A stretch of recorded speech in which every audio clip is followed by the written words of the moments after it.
Bonjour à toutes et à tous et donc bienvenue au Hub des Territoires, l'espace d'échange et de développement de la Banque des Territoires. Donc je suis Blandine Calcio-Godino, je suis la directrice écosystème et innovation de la Banque des Territoires. Je suis particulièrement ravie de vous accueillir cet après-midi au Hub des Territoires avec un panel d'intervenants exclusivement féminins pour une séquence d'inspiration sur un sujet qui nous concerne toutes et tous, l'entrepreneuriat féminin en région. Je suis encore plus ravie de partager cette introduction avec Delphine Rémy-Boutang, qui est la fondatrice de la GFD, véritable accélérateur de croissance dédié aux femmes. Et avant de te laisser la parole, Delphine, je souhaitais juste rapidement revenir sur la vidéo de présentation et vous parler un tout petit peu du Hub des Territoires. Pour ceux qui sont nouvellement venus ici, le Hub des Territoires, c'est vraiment un dispositif qui est résolument tourné vers l'externe, c'est-à-dire vers nos partenaires et au bénéfice de nos clients, au bénéfice des territoires.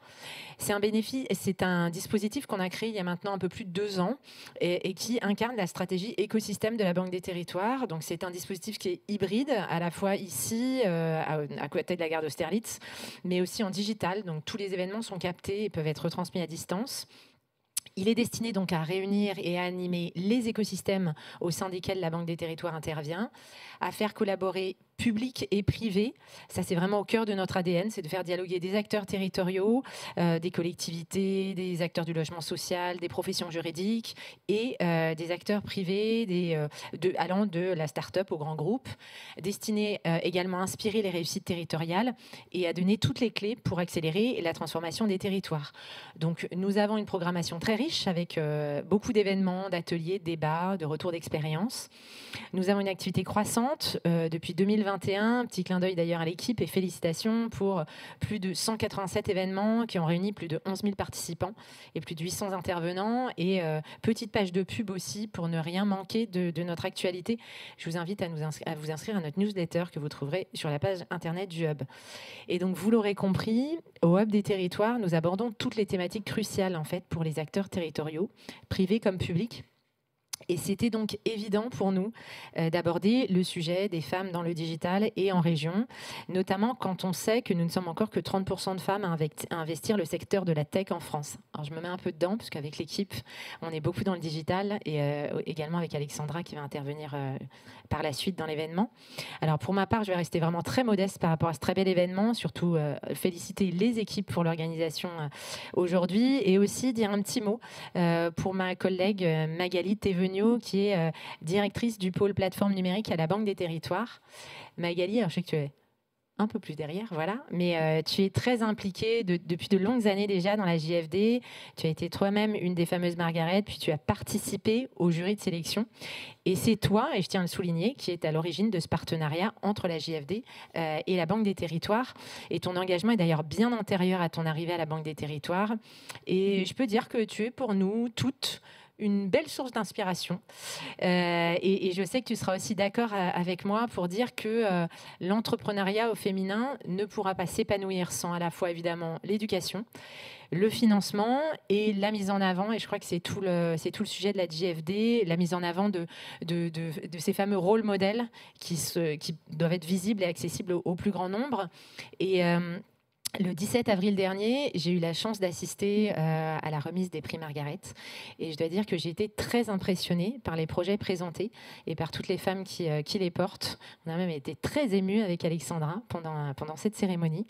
Et le partenariat que nous venons de lancer avec le Hub des Territoires s'inscrit dans cette volonté de contribuer à cette dynamique et d'avoir un ancrage qu'on souhaite vraiment territorial, plus fort et plus proche de toutes les femmes qui sont engagées, notamment sur le terrain.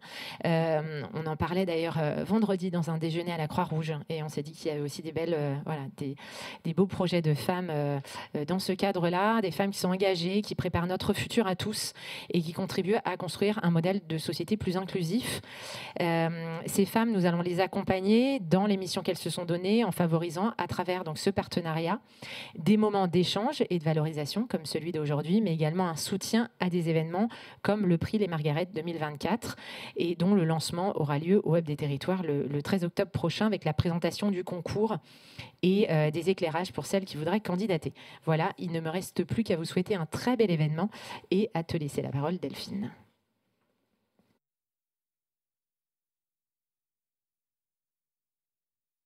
Merci beaucoup, Blandine. Merci, bonjour à toutes et à tous. Attends, je vais me mettre là.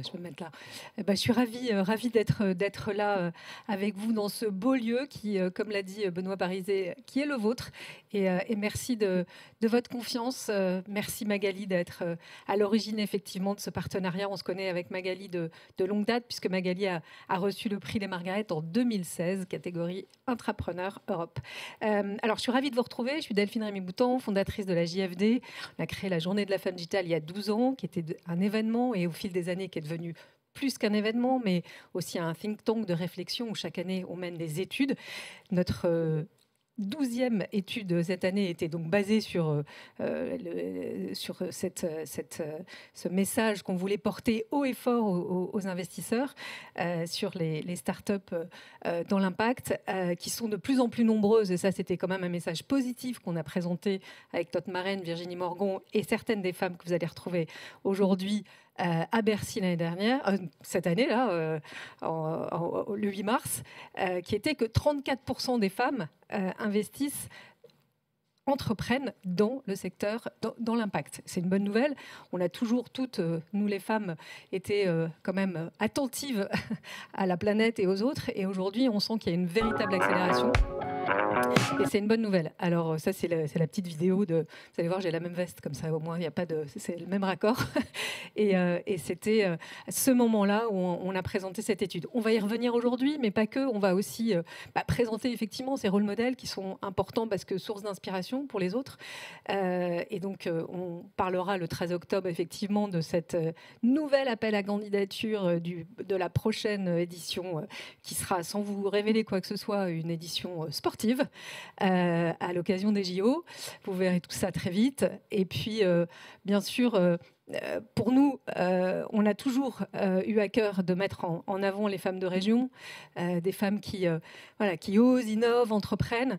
Et ce partenariat avec la Banque des Territoires, c'est aussi une façon d'accélérer aussi, de mettre en avant toutes ces femmes de territoire, parce qu'elles sont nombreuses, elles sont bien présentes.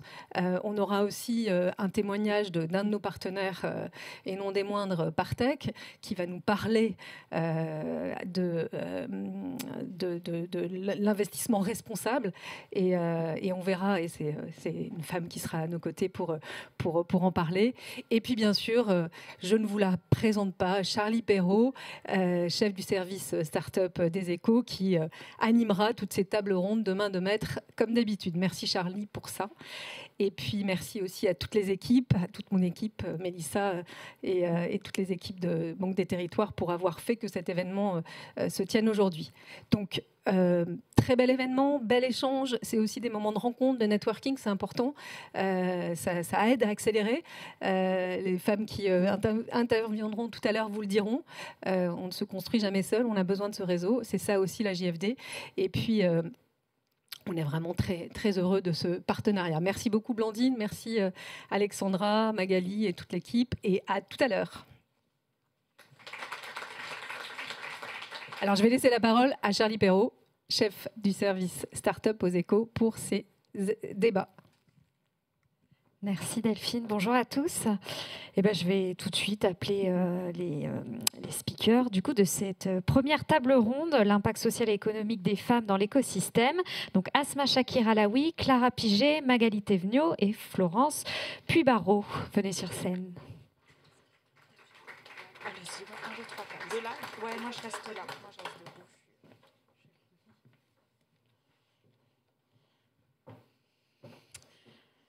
Bon, merci beaucoup d'être avec nous aujourd'hui. Donc, je vous présente assez rapidement, mais Asma Chakir Alaoui, tu es cofondatrice et CEO de Vélo, donc un spécialiste de la location longue durée de vélos électriques. Tu nous reparleras évidemment un peu plus tard de tout ça. Florence Puybarreau, juste à côté, directrice des opérations campus cyber Hauts-de-France chez Euratechnologies, donc un très grand incubateur à Lille. Clara Piget, tu es cofondatrice CEO de Captain Cause, qui est une solution qui permet permet aux entreprises de préfinancer des dons, que ce soit avec les salariés, tes partenaires, tes clients. Pareil, on en reparlera. Et Magali Thévenot, responsable du pôle plateforme numérique. Delphine t'a bien présenté, et ancienne Margaret, on peut le ressouligner. D'ailleurs, Delphine a aussi mentionné ce fameux chiffre. Alors, nous, on aime bien avoir quand même des chiffres dans l'écosystème de 34% des femmes qui entreprennent dans l'impact. Est-ce que, voilà, première question un peu brute, mais est-ce que là, vous trouvez, vous, que c'est une bonne nouvelle, ou au contraire, il y a encore beaucoup de chemin à faire, vous êtes un petit peu, voilà, vous dites que c'est pas assez, sachant que je veux peut-être comparer ce chiffre de 34% avec celui notamment de Sista, qu'on connaît bien, qui est donc l'asso aussi qui représente les femmes dans le monde des startups, et ce chiffre est en dessous. Donc on voit clairement qu'il y a une surreprésentation dans l'impact. Donc pour vous, est-ce que c'est bien, ou alors voilà, allez, verre à moitié plein ou verre à moitié vide? Allez, Clara, ça tombe sur toi. Déjà, je suis équipe verre à moitié plein, toujours. Non, je pense que c'est bien qu'il y ait des sujets qui tirent les autres. Et tout à l'heure, on mentionnait le fait que c'était important d'avoir des rôles modèles. Si on commence par l'impact, très bien, ça me va. Et ce sera un échec si c'est toujours pareil dans 10 ans. Mais pour l'instant, bonne nouvelle. Magali? Alors c'est évidemment une excellente nouvelle. Ça veut dire qu'il y a encore beaucoup de potentiel, parce que c'est que 34%. Donc il y a encore beaucoup de potentiel sur les territoires à aller chercher. Ça veut dire que les femmes apportent du sens, elles cherchent à résoudre des problèmes de société, elles viennent avec des solutions. Et ça, c'est forcément une excellente nouvelle, qu'elles prennent leur place. Florence? Alors, moi, je suis aussi pareil, un peu comme vous, le verre à moitié plein, à moitié vide. Bon, sachant qu'on représente plus de 50% de la population, on pourrait espérer être un peu plus nombreuses à entreprendre. En même temps, on a l'impression qu'il y a une dynamique. Je pense que les nouveaux sujets, enfin, ou les sujets plus actuels de décarbonation, d'environnement, etc., vont amener plus de femmes à entreprendre. Et ça, je vois ça sur un point très positif. Et Asma? Je pense que c'est une excellente nouvelle, et en même temps c'est pas une surprise. Je pense que nous les femmes, on a toujours été un peu sensibles à tous les enjeux un peu sociétaux, à impact. Donc si on compare ça effectivement au nombre de femmes entrepreneurs sans nature d'activité précise, ça veut quand même dire beaucoup de choses. Ça veut dire qu'on est dans un élan de vouloir ramener du sens dans nos projets entrepreneuriaux. Mais effectivement, c'est pas assez. Mais il faut un début à tout. Donc. Florence, est-ce que les chiffres sont aussi bons chez Eura Technologies? Alors, les chiffres sont à peu près sur la moyenne nationale, un petit peu en dessous quand même. On est entre 25 et 30% de femmes entrepreneuses, ou de femmes qui fondent des entreprises. On m'a dit qu'il ne fallait pas dire entrepreneuse. J'ai un de mes collègues masculins qui m'a dit « Ouh là là, mais dis surtout pas ça, tu vas te faire lyncher ». Alors, je lui ai dit « Mais bon ». Donc, on est à peu près entre 25 et 30%. Donc, ça a un petit peu baissé par rapport à il y a 2 ans. Bon, après, c'est à peu près cette moyenne-là. On a aussi des verticales qui sont plus peut-être portées par les femmes, comme l'EduTech, la ShareTech, puisqu'on a 7 verticales sur Eura Technologies. Donc, on voit plus de représentation aussi sur le retail, d'autres qui le sont moins, la space tech, la cybersécurité, j'y reviendrai. Mais voilà, on est un petit peu en deçà, mais on croise pas mal de femmes dans les locaux d'Euratech, c'est très sympa. Magali, est-ce que, alors, on sait bien parce qu'on a 2 représentantes un peu des régions avec Florence. Toi, comment est-ce que, avec ce fort prisme, comment tu aides, comment tu souhaites en tout cas aider les femmes en région pour qu'elles aient un peu plus, qu'elles aient plus d'impact, pour qu'elles entreprennent, parce qu'il me semble que tu trouves qu'il n'y en a pas assez. Oui, quand on se balade en région et qu'on regarde les porteurs de projets qui se présentent, qui sont mis en avant, on a encore beaucoup trop d'hommes. Et on le voit particulièrement à la Banque des Territoires, parce que nous, justement, on ne va chercher que les projets à impact. Donc c'est là où on devrait voir quelque chose d'un peu plus équilibré. Je pense qu'on a des sujets déjà de mise en avant et de reconnaissance, de montrer des rôles modèles, qu'il y a plein de femmes qui ont plein d'idées et qui réussissent en montant des projets ou en se mettant dans des collectifs qui vont monter des projets. Après, je pense qu'on a un certain nombre de freins quand même à lever. C'est que sur les territoires, On va trouver aussi beaucoup de femmes qui ont plein d'idées parce qu'elles sont concrètement au quotidien sur le terrain. Elles vivent des choses, elles ont des familles, elles ont un job et elles ont forcément des problèmes. Elles voient forcément les problèmes et des idées pour les résoudre. Maintenant, la question, c'est comment on passe à l'action. Comment on passe à l'action ? Là, on va se retrouver avec la charge mentale. Quand j'ai 20 ans et quand j'en ai 40, j'ai pas la même charge mentale. Mais quand j'en ai 40, j'ai pas mal d'idées et d'expériences. Donc, comment on va chercher aussi ces femmes qui ont des idées et de l'expérience ? Comment on va les aider à se dépasser ? Et après, comment on va chercher des projets à impact, sachant que le projet à impact, c'est pas forcément le plus lucratif. Donc, comment on va chercher de l'investissement privé ? Comment on va chercher aussi des acteurs publics pour aller expérimenter, tester ses idées en limitant sa prise de risque. Parce qu'on a un job, une marmite à faire bouillir. Clara et Asma, donc vous êtes les cofondatrices là, sur cette table ronde. Est-ce que vous pouvez un peu nous donner toutes les deux vos métriques ? Quel est votre impact concrètement avec chacune de vos boîtes ? Allez. Moi, j'ai cofondé Vélivélo en 2017 et on est un concepteur de vélo assistance électrique utilitaire.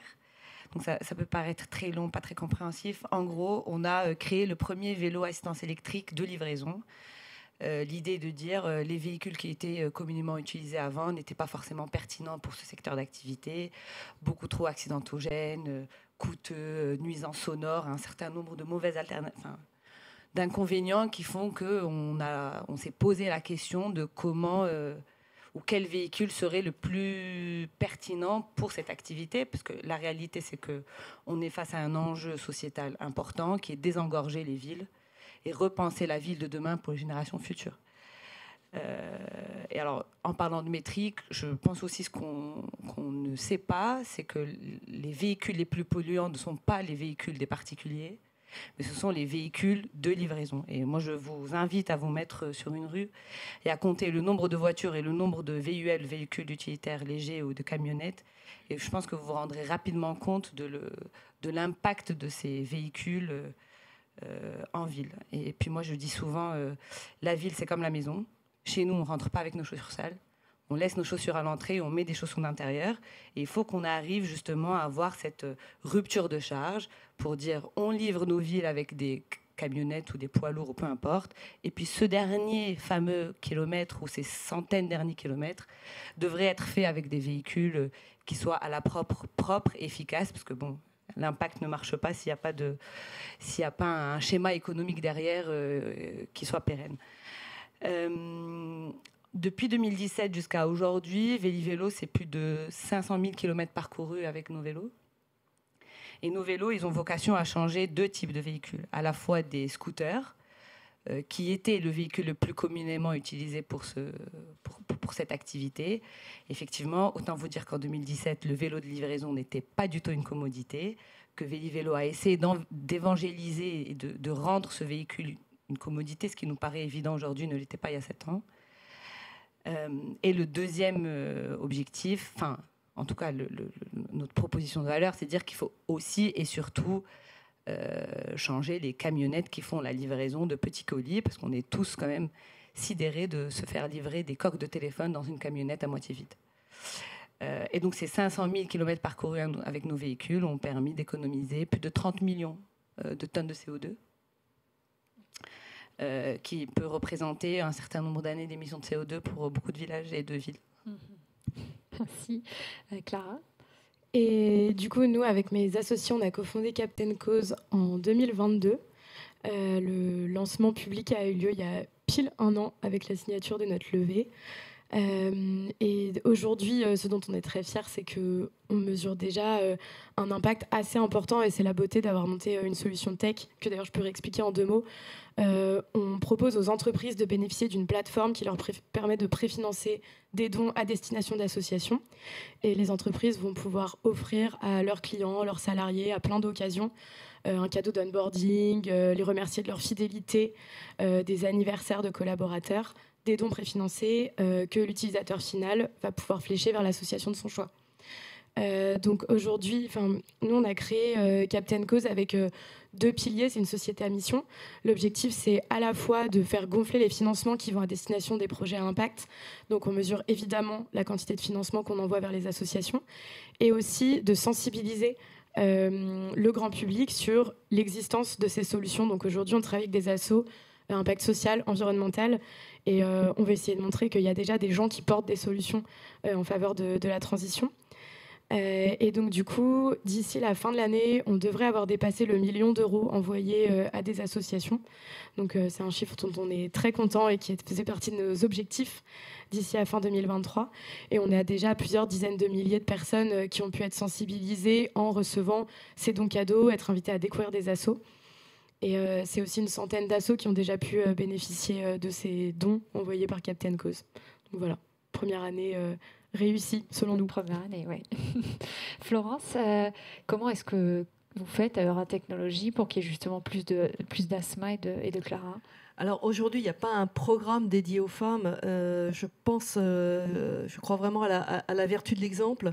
On le voit dans le domaine technologique, c'est-à-dire que plus on peut mettre des femmes en avant sur la réussite d'une entreprise, plus ça va faire venir des femmes. Alors c'est pas facile, hein, mais c'est un travail de longue haleine. Je pense que ce qui est important, c'est que Eura Technologies, donc qui est un grand incubateur, le grand incubateur des Hauts-de-France, à la tête depuis plus d'1 an donc sa présidente du directoire, hein, Koussé Vanek. Donc ça, c'est aussi un signe positif. On a pas mal de femmes dans l'état-major d'Eura Technologies. Moi-même, je m'occupe donc du campus cyber. Alors ça c'est un autre sujet, la cyber, en termes de représentation féminine. Là, on part de très, très, très, très loin. Mais je ne désespère pas. De toute façon, je vais tout faire pour que ça monte au moins dans la région. Donc je pense que déjà, ces exemples-là, d'avoir des femmes à la tête de ces structures technologiques, et puis de mettre en avant les réussites territoriales des entreprises dirigées par des femmes. Je pense que ça, c'est aussi un premier point. Ce n'est pas le seul, ça ne suffit pas. Il y a beaucoup d'actions à faire et on est en train de travailler sur ce sujet. Magali, toi, je voulais quand même revenir un petit peu, tu avais monté ton propre projet d'ailleurs, pour lequel tu avais été récompensée en tant qu'intrapreneur. Alors, est-ce que tu peux juste nous en dire plus et voir est-ce que tu pourrais faire la même chose ou pas, j'imagine, dans l'impact ? Alors en fait, j'avais monté en 2016 un réseau de femmes qui s'appelait Women for Digital, avec en partenariat Capgemini et Google, dont l'objectif était de réseauter entre femmes sur les nouvelles technologies et la manière dont on pouvait les utiliser sur nos projets, dans nos entreprises. Voilà, le constat était toujours le même, hein, quel que soit le métier. Trop d'hommes qui portaient les projets de transfo digital dans les entreprises, alors qu'il y avait plein de femmes brillantes. Pas forcément des ingénieurs en développement, mais qui avaient aussi des idées de problèmes à résoudre ou de nouveaux business pour leurs entreprises. Et on s'était dit que ça valait le coup de les mettre en relation les unes les autres sur des projets, des nouvelles technologies. Donc en 2016, typiquement, on avait commencé par les chatbots. C'est quoi le potentiel du chatbot pour transformer la relation client ? Aujourd'hui, c'est un petit peu rigolo, mais en 2016, c'était encore un peu nouveau. Et donc, on avait déjà des premiers retours d'expérience. Et donc, on avait mis en relation ces femmes pour se dire, tiens, qu'est-ce qu'on pourrait en faire pour nos entreprises et comment nous-mêmes, on va aller monter ces projets et pas attendre qu'ils arrivent et qu'on contribue dessus. Voilà, c'était un peu l'esprit. Et je pense qu'au jour d'aujourd'hui, ces réseaux-là, ça manque encore. En tout cas, moi, ça me manque cruellement de pouvoir aussi partager sur nos projets, les technos, les difficultés concrètes qu'on rencontre sur nos projets au quotidien. Et je pense qu'il y a des parallèles à faire entre des femmes qui, comme nous, sont en entreprise et qui ont aussi des vrais problèmes sur le développement de leurs produits.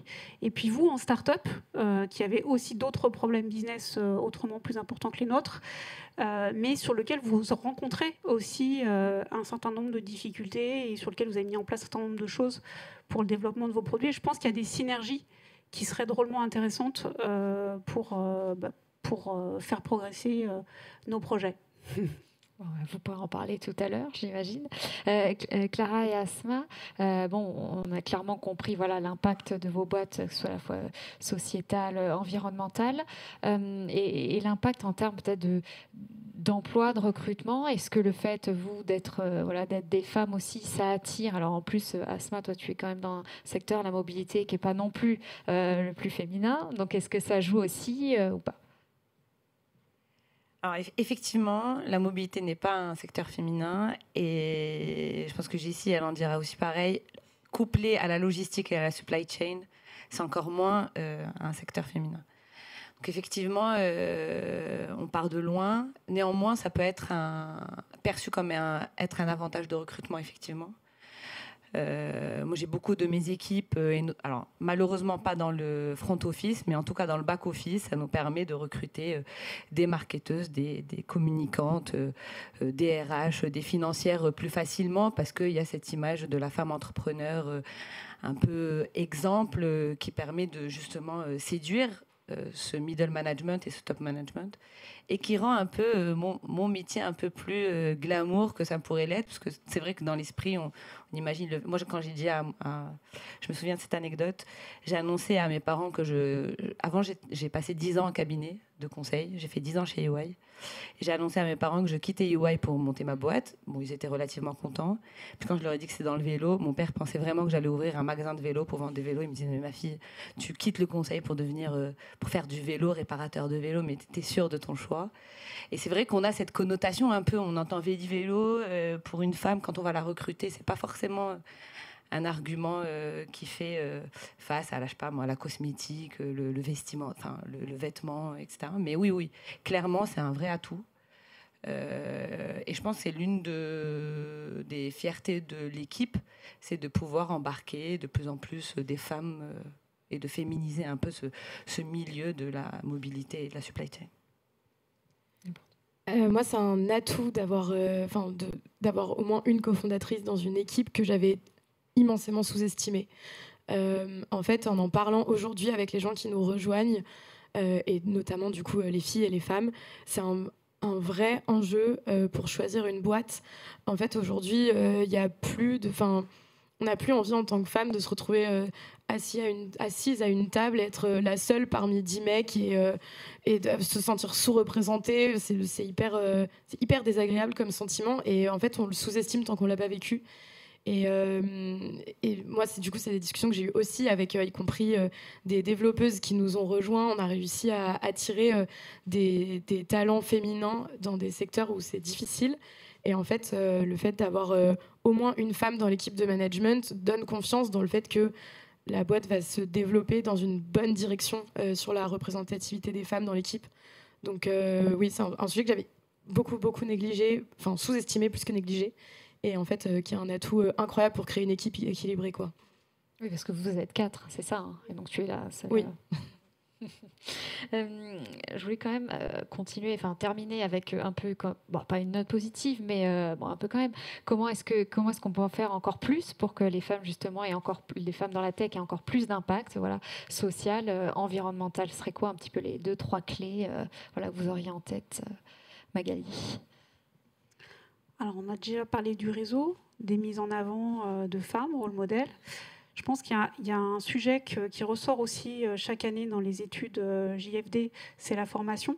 Parce que on a besoin de se rassurer en se disant que on a une idée, mais on a besoin d'être formé aussi à un minimum à la tech. Donc ça, je pense que la formation, c'est vraiment pas à négliger.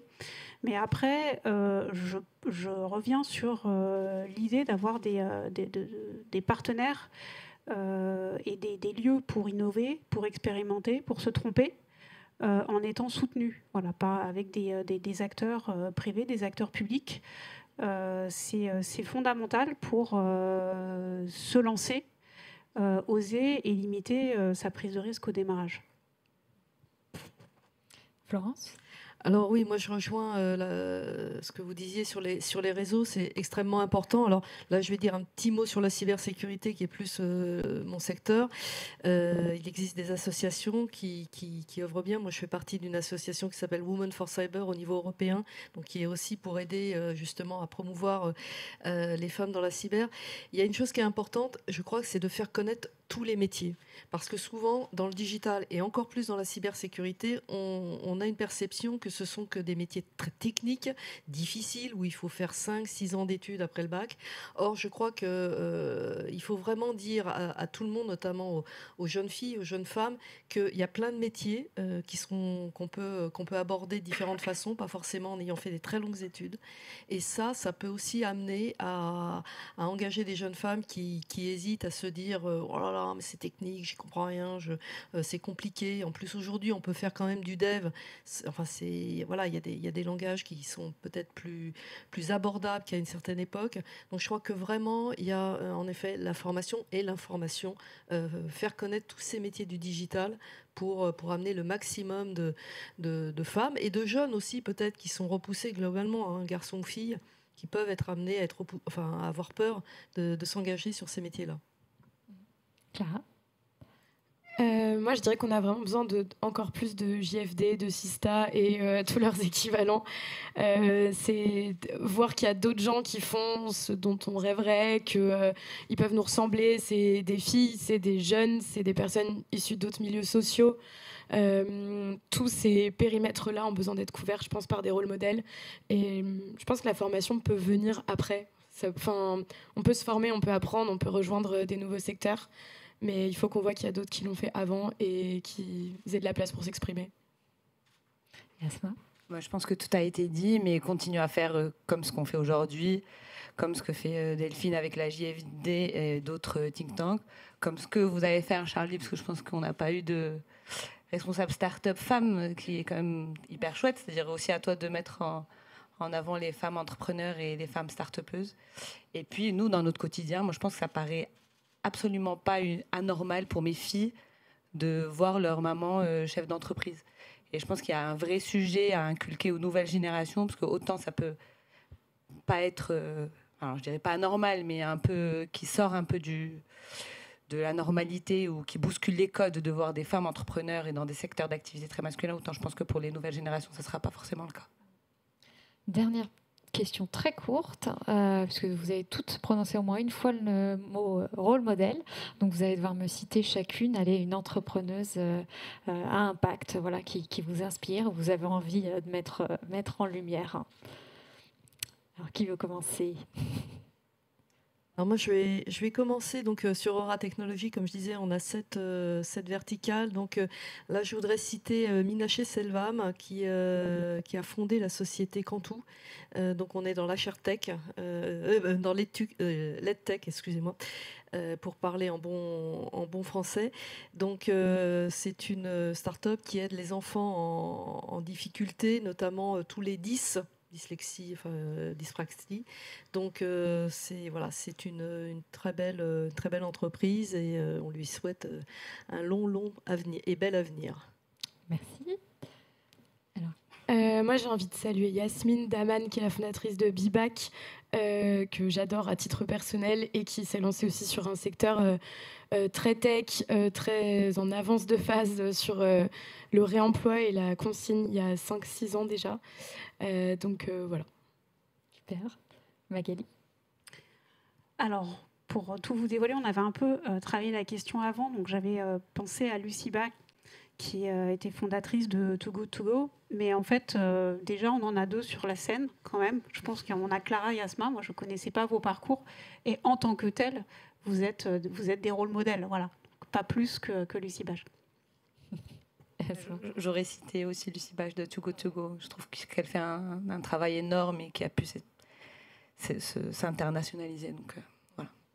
Super. Elle s'est lancée à 25 ans, ce qui n'est pas très commun. Elle a eu le prix Margaret, c'est vrai, il y a quelques années. Merci beaucoup, en tout cas, encore pour vos témoignages. Et vous avez donc quelques minutes de questions-réponses. Voilà, s'il y a des gens qui ont des petites questions pour nos panélistes.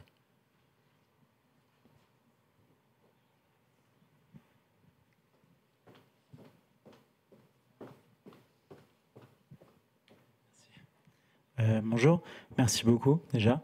J'avais une question pour Clara. Au tout début, tu as dit que, je me permets de te tutoyer, qu'il y a 1 an, tu avais levé pour ta compagnie. Je voulais savoir si justement il y avait des complications à lever justement pour une entreprise à mission où ce n'était pas forcément les marges et le profit qui étaient la première chose à prendre en compte. Voilà. C'est une bonne question. On a levé effectivement en CID il y a 1 an. Il y a plusieurs éléments. Déjà, on s'est structuré en société à mission parce qu'on avait envie que ça reste au cœur de la boîte. Mais l'approche, c'est quand même de rester très pragmatique et de se dire comment on crée une solution qui va servir aux entreprises et dont elles vont avoir besoin et qui vont rentrer dans leur core business. Donc, on avait vraiment l'ambition de créer une boîte compatible avec un modèle de VC. Donc, on avait déjà des éléments à leur apporter sur la rentabilité, sur des chiffres, sur des premiers retours aussi qu'on avait commencé à faire un peu à la main depuis presque 1 an. Après, on a aussi une équipe qui était ultra complémentaire au moment où on a levé. On s'est associé à Frédéric Mazzella, qui était le fondateur de Blablacar, qui avait déjà aussi un track record qui fait qu'on a des fonds qui ont envie de suivre ce genre de nouvelle aventure. Donc voilà, tous ces éléments nous ont aidés à lever avec les difficultés classiques qu'ont tous les entrepreneurs, mais je dirais pas plus que la moyenne. Merci beaucoup.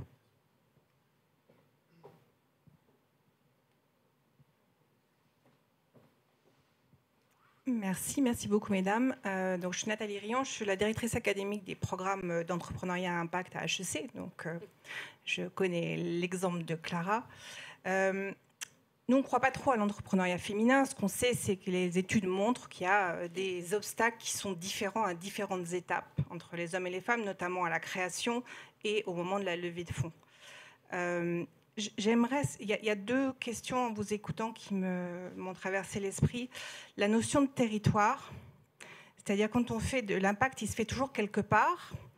Et on se rend compte maintenant que les best practices, ça ne marche pas, parce que ce qui s'est fait quelque part, ça ne peut pas se faire ailleurs exactement pareil. Donc j'aimerais comprendre si, dans votre expérience, il y a des choses dans l'ADN des territoires qui sont un peu spécifiques et qui aident à l'entrepreneuriat, et notamment potentiellement à l'entrepreneuriat des femmes.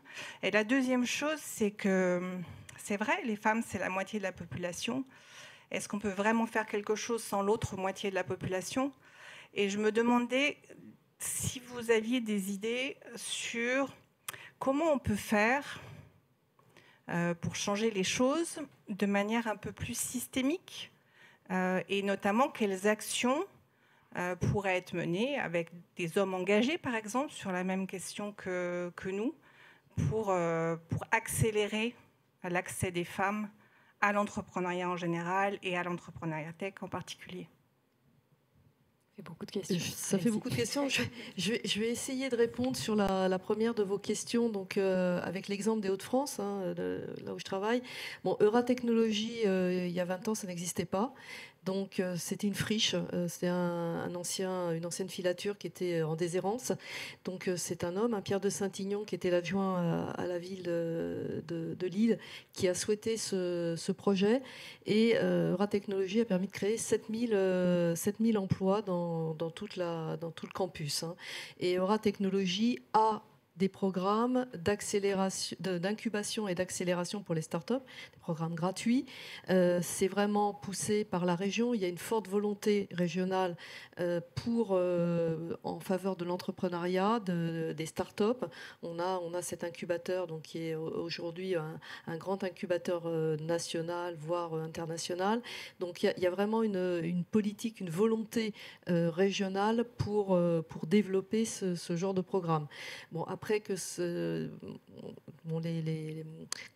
l'entrepreneuriat, ça n'a pas de frontières. Certes, c'est différent en fonction des régions, mais il faut aussi pousser les startups on commence régional et bien sûr à devenir national, voire international, en les accompagnant. On a des accords avec des universités étrangères. Il y a beaucoup de gens qui viennent de toute la France pour rencontrer nos startups. Donc ça peut être une réponse après je laisse les autres personnes répondre aux autres questions, à part faire la révolution, mais je ne sais pas si c'est une bonne façon.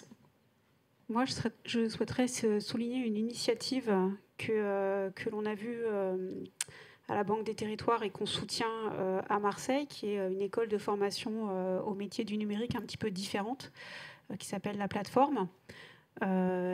Qui, pour moi, est l'occasion, qui propose des formations sur les métiers du digital entièrement gratuites y compris pour financer l'hébergement des étudiants pendant un apprentissage qui se fait nécessairement dans une autre ville. Donc on va vraiment chercher des gens qui vont être un équivalent Bac+2, y compris sur des gens en échec scolaire, et qui va les emmener, pas forcément pour devenir des ingénieurs, mais malgré tout prendre un métier dans le digital. Et je pense que là-dessus, on a aussi un rôle à jouer pour aller faire sortir les femmes des quartiers, faire sortir les femmes de la ruralité, faire sortir celles qui ne sortent pas. Parce que toutes celles qui font des études comme moi, on a accès à plein de choses en fait. Mais il y en a plein qui ne savent même pas que ces avenirs-là, ils sont possibles et que ça leur est offert et qu'elles ne sont pas plus bêtes que d'autres. Hein. Merci. Je veux bien ajouter un tout petit mot juste sur la mixité des équipes fondatrices. Moi, je crois à l'entrepreneuriat féminin, mais ça ne veut pas dire entreprendre entre femmes pour les femmes et ne parler qu'aux femmes. Ça veut dire que les femmes entreprennent. Et aujourd'hui, Jessie, Asma, moi, on s'est associés à des hommes. On les a pas laissés sur le bord de la route. Et il y a un des chiffres de l'étude JFD qui est sorti cette année qui parle du fait que les femmes s'associent plus que les hommes. Et j'espère que juste le reste de l'écosystème va prendre exemple de ça. Ça aide, ça sert les équipes. Et du coup, en ça, je pense que c'est un peu difficile de dire je ne crois pas à l'entrepreneuriat féminin dans ce genre d'événement. C'est de l'entrepreneuriat qui vit avec son époque et avec les hommes aussi. Donc voilà. Et ils sont là et ils nous accompagnent, je crois.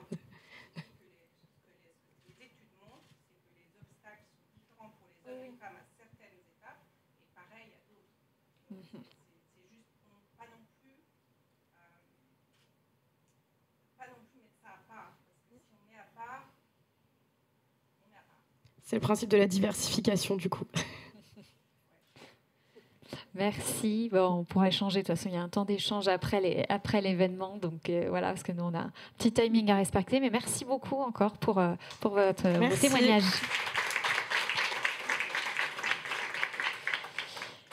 Et on continue donc avec une keynote, l'investissement responsable, catalyseur de l'impact positif. Et donc, j'appelle Josefa Montana.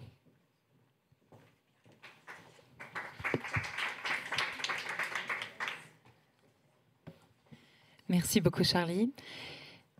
Bonjour à toutes et à tous. Je pense qu'après cette table ronde, on va pouvoir faire un focus dédié sur l'investissement responsable qui a été déjà brièvement évoqué jusqu'à présent. Donc, je suis très honorée d'être parmi vous déjà et surtout, je remercie toute l'équipe du Hub des Territoires qui nous réunit ce jour et tout particulièrement Delphine et toute l'équipe de la JFD pour son engagement et sa détermination depuis toutes ces années et notamment pour œuvrer puisqu'on a encore et toujours et encore aujourd'hui, même si on est de plus en plus positif, on a besoin de ces équipes. Nous venons d'échanger donc sur le rôle des femmes. Nous passerons par la suite, je crois, sur les technologies. Et je trouvais ça essentiel de voir avec vous l'investissement responsable, qui est un des maillons de la chaîne, et de voir comment est-ce que l'investissement responsable a un impact sur l'entrepreneuriat féminin et la parité au sein des équipes à toutes les échelles. Et ce sera important de le souligner. Aujourd'hui, on en a parlé à l'instant, 21% des startups en France sont fondées par des équipes féminines ou mixtes. Chez Partech, aujourd'hui, nous observons que ce chiffre atteint 23% et que c'est 4% de plus qu'il y a 2 ans. Donc pour voir la progression dans le temps, qui n'est absolument pas linéaire, heureusement. Mais ce n'est pas encore assez et on note également qu'au sein des startups à impact, c'est 27% d'entreprises fondatrices mixtes. Et c'est important de le souligner aujourd'hui. J'aimerais commencer avec cette note d'optimisme. À travers les nouvelles générations, nous observons de plus en plus de femmes entrepreneuses et nous sommes convaincus que le changement viendra par la jeunesse qui avance et casse les codes. Et aujourd'hui, on s'en rend compte nous-mêmes dans notre métier au quotidien et je vais vous le présenter. Et surtout, l'investissement responsable a un rôle à jouer. Donc pour me présenter, moi, Josefa Montana, je suis Chief Sustainability Officer chez Partech. Partech, aujourd'hui, c'est 85 femmes et hommes qui investissent durablement dans la tech et qui accompagnent 230 startups de la tech. Nous investissons dans les startups à tout stade de développement, donc de la phase de pré-amorçage jusqu'à la phase de late stage. Et c'est intéressant que je vous partage quelques chiffres pour voir un peu l'évolution de l'entrepreneuriat. Que ce soit chez nous, Partech, ou pour tous les investisseurs responsables, nous avons la possibilité et le devoir d'insuffler une croissance durable et positive. Et donc c'est pour ça que je vais vous présenter tout d'abord qu'est-ce que l'investissement responsable.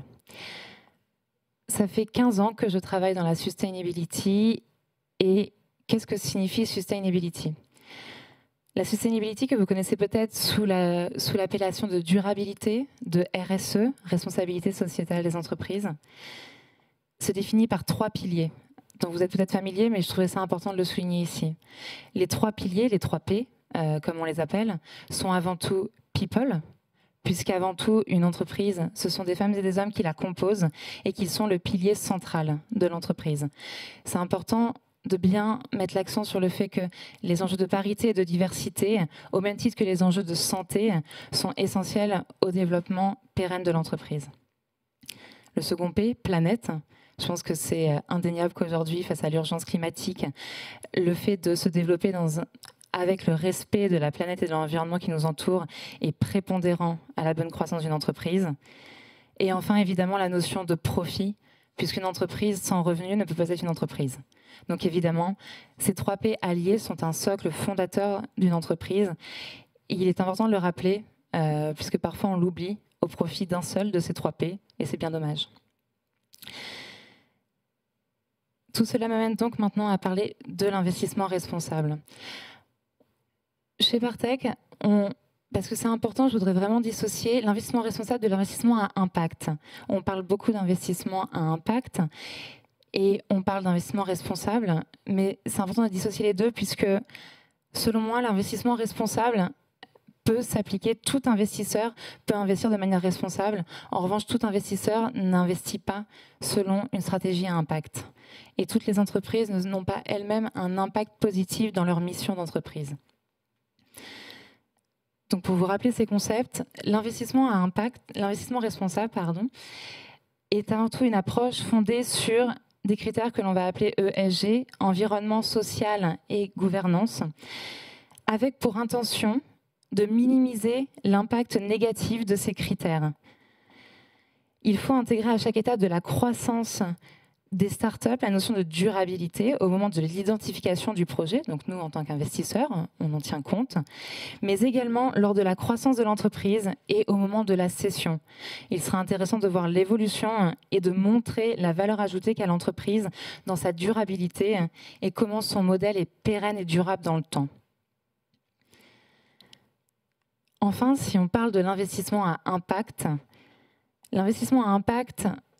c'est avant tout d'intégrer l'investissement responsable, mais d'aller plus loin, puisque c'est à la fois de viser à minimiser les externalités négatives, mais également d'intégrer la maximisation de l'impact positif de l'entreprise. Donc je pense que vous voyez tous comme moi la nuance entre les deux. Un fonds impact investit selon différentes stratégies, avec un objectif environnemental, un objectif social. Et c'est pourquoi, à travers des stratégies à impact, plusieurs fonds, et c'est le cas chez nous, chez Partech, on vise l'inclusion. Et à travers ces stratégies spécifiques, nous investissons dans les entreprises à impact. Pour financer les business à impact positif et les projets vertueux, il y a une méthodologie de place qui a été instituée et dont vous êtes certainement très familiers, mais je voulais également la rappeler aujourd'hui. Cette méthodologie repose sur 3 indicateurs qui sont très importants et qui sont à réunir pour mesurer un impact positif généré. Il y a évidemment l'intentionnalité, que le business ait l'intention de générer un impact social et ou environnemental positif. Il y a également l'additionnalité, que cet impact ait une addition, soit une avancée, une innovation par rapport à ce qui existe aujourd'hui. Et il y a également la notion de mesurabilité. Il faut évidemment pouvoir le mesurer. Donc comme je vous le disais, et ça c'est très important, tout investisseur peut faire de l'investissement responsable à condition de s'en donner les moyens. Et j'insiste dessus puisque c'est entre les mains de chaque investisseur. En revanche, tout investisseur ne peut pas faire un investissement à impact. Et c'est important d'avoir vraiment cette distinction à l'esprit. Pour autant, nous pouvons tous promouvoir et soutenir une croissance durable et inclusive. L'investissement responsable et davantage d'investissement à impact permet de considérer des critères plus larges dans les décisions d'investissement tels que la stabilité et la diversité au sein de la gouvernance d'une entreprise. Si on reconnaît, comme on l'a mentionné précédemment, que le monde est un monde mixte, ce n'est pas une équipe peu diverse qui va parvenir à résoudre les problèmes d'aujourd'hui, ni à s'adapter à son public et donc à ses consommateurs. Ce que l'on regarde, nous, chez Partech, c'est, à titre d'exemple, c'est ce que l'équipe de Founder va pouvoir apporter en termes d'innovation et son adéquation vis-à-vis du marché. Ainsi, concernant la sélection des projets, ce qui va être important pour nous, on a construit une grille d'analyse qui nous permet, en fait, lorsque l'on étudie un projet, d'avoir des critères qui seront les mêmes, quels que soient les porteurs de projet, et de prendre en compte, et plutôt pas de prendre en compte, mais d'éviter ce biais en fait, que l'on a par défaut lorsque l'on recherche un projet à financer. Le biais inhérent à nos métiers d'investisseurs qui existent depuis bien plus longtemps que la comptabilisation de l'entrepreneuriat féminin, malheureusement. Le métier d'investisseur est un métier qui rationalise et les biais vont rester dans les décisions d'investissement. Donc, pour permettre cet accès au financement, notre grille de critères a pour ambition d'objectiver la décision d'investissement et de prendre en compte un maximum d'indicateurs porteurs de stabilité, tels que le profil du founder, le profil de l'équipe fondatrice et la gouvernance paritaire. On cherche avant tout la diversité de compétences et de points de vue au sein des équipes fondatrices. Il y a 10 ans, donc, on ne mesurait pas ces chiffres. Mais si on prend les chiffres, en 2021, nous avions 23% de startups financées fondées par une équipe mixte ou féminine. Selon les dernières données Sista, pour tout secteur confondu, cela représentait 21%. Chez Partech, on investit exclusivement dans la tech. Donc pour montrer que oui, il faut, et c'est le rôle des investisseurs, de soutenir l'entrepreneuriat des équipes fondatrices mixtes et féminines, surtout dans des secteurs tels que la tech. On a la chance d'accompagner les startups dans toutes leurs phases de développement, du pré-seed à la phase de late stage. Et si nous allons plus dans le détail, l'écart de financement moyen se réduit en fonction des tour de table. Et on remarque aujourd'hui, et ça c'est vraiment la note d'optimisme que je souhaite vous faire passer, on remarque que lors des premiers tours de financement et donc des tours d'amorçage, les équipes mixtes ont autant levé que les équipes masculines l'année passée.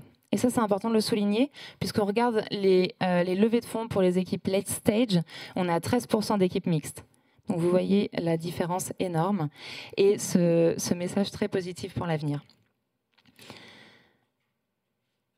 Si on élargit le prisme de la diversité au-delà des équipes dirigeantes, on note que, parce qu'il y a certes l'équipe dirigeante, mais au-delà de ça, qu'est-ce qui va être insufflé au sein de l'entreprise pour la suite, pour la pérennité de l'entreprise ? 70% de nos startups ont pris en main le sujet de la diversité et 54% ont mis en place une politique d'égalité des chances, contre 34% il y a 2 ans. Vous voyez l'impact de ce type de politique dans la construction d'une entreprise. La progression est plus que fulgurante à l'heure où il y a un enjeu de rétention énorme des profils. Vous le savez mieux que moi.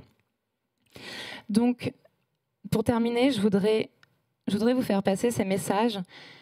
Pour nous, quelles sont les prochaines étapes ? Comment est-ce qu'on va pouvoir avancer ensemble ? Parce qu'en fait, on ne pourra que avancer de manière collective. La première phase, pour nous, passe par cette prise de conscience. Et c'est ce qu'on fait aujourd'hui ensemble. Faire prendre conscience de la situation des femmes dans la tech, de la lente évolution, de la progression des dernières années. Et je tiens à le souligner quand même, des bonnes pratiques et des rôles modèles, puisque c'est ce qui va vraiment inspirer et inciter les femmes qui, aujourd'hui, n'ont pas forcément le bagage ou les études pour entreprendre dans la tech, mais qui, pour autant, dans la société dans laquelle on est aujourd'hui et avec le développement des technologies, pourront entreprendre sans ce bagage. S'engager activement dans la mise en œuvre des politiques publiques.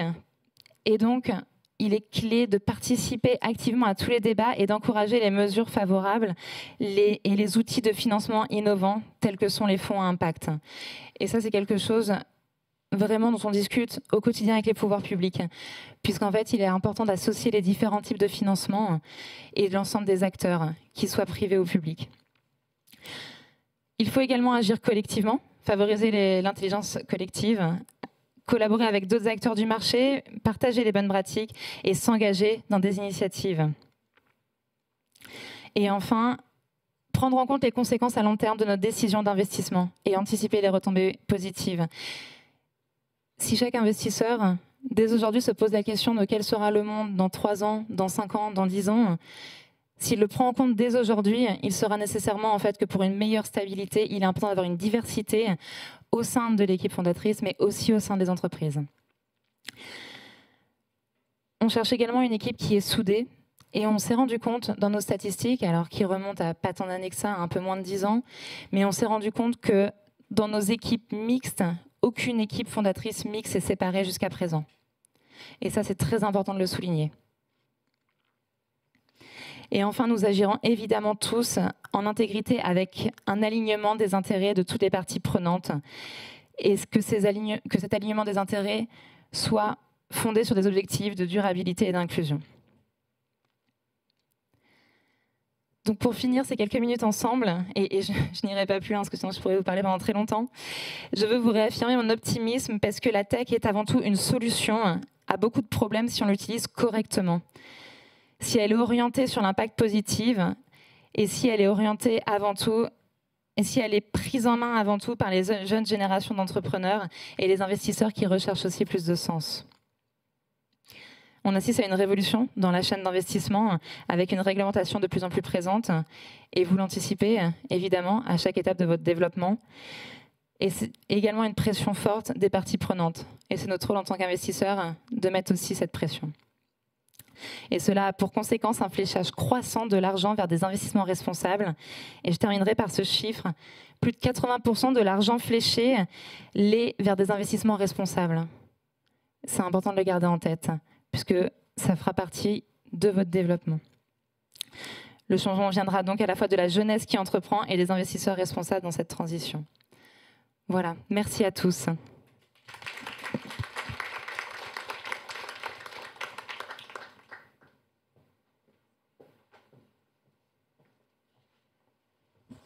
Merci beaucoup. On enchaîne directement avec la deuxième table ronde et j'appelle Ghislaine Amrani, Guillaume Bardèche, Rachel Delacour et Jessie Toulcanon.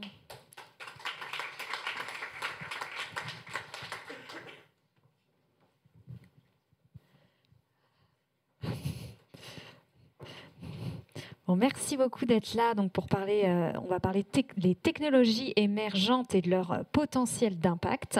Donc, je vous représente rapidement Gisèle Amrani, donc cofondatrice et CEO de QuantCube, spécialiste de l'intelligence économique. Guillaume Bardèche, directeur Epitech exécutive. Rachel Delacour, cofondatrice et CEO de Sweep, start-up qui aide les entreprises à réduire leur bilan de carbone. On en reparlera tout à l'heure. Et Jessie Toulcanon, cofondatrice de PicMe, une plateforme de livraison collaborative de voisins relais. Pareil, on parlera un peu plus en détail après. Bon, évidemment, je vais pas vous faire tout un long discours, une grosse introduction sur révolution numérique, révolution environnementale, et tiens, si on faisait les deux, en tout cas, je pense que les exemples seront beaucoup plus parlants, mais on va peut-être aller honneur aux garçons, peut-être pour commencer. Guillaume, en tant que un directeur exécutif d'une école référente dans la tech, le digital, l'innovation, est-ce qu'aujourd'hui, les étudiants d'Epitech ont plus envie, en tout cas, d'aller vers des startups comme ça, ou en tout cas veulent avoir plus d'impact ou pas?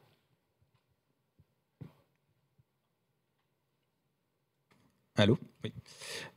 Donc déjà, je voudrais remercier Delphine de m'avoir invité, parce que effectivement, je suis l'unique représentant masculin sur ce panel. Voilà. D'ailleurs, ça me fait quelque chose parce que d'habitude c'est l'inverse, c'est-à-dire que à Epitech et notamment à Epitech Executive, puisque moi je m'occupe de la partie Executive MBA, Executive Education d'Epitech, on a une proportion de femmes qui est de l'ordre d'une vingtaine de pourcents actuellement, entre 20 et 25%. Ce qui est d'ailleurs un gros progrès parce que lors de la première promotion il y a 10 ans, on avait commencé avec 100% d'hommes. Et donc il y a eu une évolution progressive, mais on est aujourd'hui entre 20 et 25%. Alors cela tient au fait aussi qu'on s'est un peu ouvert. Avant on était sur Epitech Executive tourné essentiellement vers des publics de personnes qui entreprenaient mais qui avaient un bagage IT à la base. Aujourd'hui, on a aussi des personnes qui n'ont pas forcément un background tech, mais qui sont intéressées par la montée en leadership tout en s'acculturant aux enjeux du digital pour les leaders.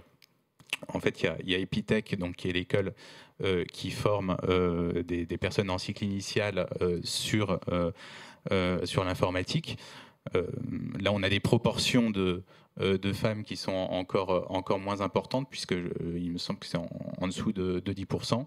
Dans la partie leadership, donc Executive MBA, on est quand même sur des niveaux qui se rapprochent de ce qui a été dit tout à l'heure. Alors, l'importance de la formation a été soulignée lors de la dernière table ronde, et je dois dire que je le constate effectivement dans les publics qui viennent nous voir, et notamment les quelques femmes qui viennent. La formation, c'est vraiment un déclic pour entreprendre. Il y a un certain nombre de participants qui viennent faire un executive MBA parce qu'elles ne se sentent pas forcément d'aller entreprendre, et elles viennent donc chercher les outils, elles viennent chercher une forme de légitimité pour aller ensuite basculer du côté de l'entrepreneuriat.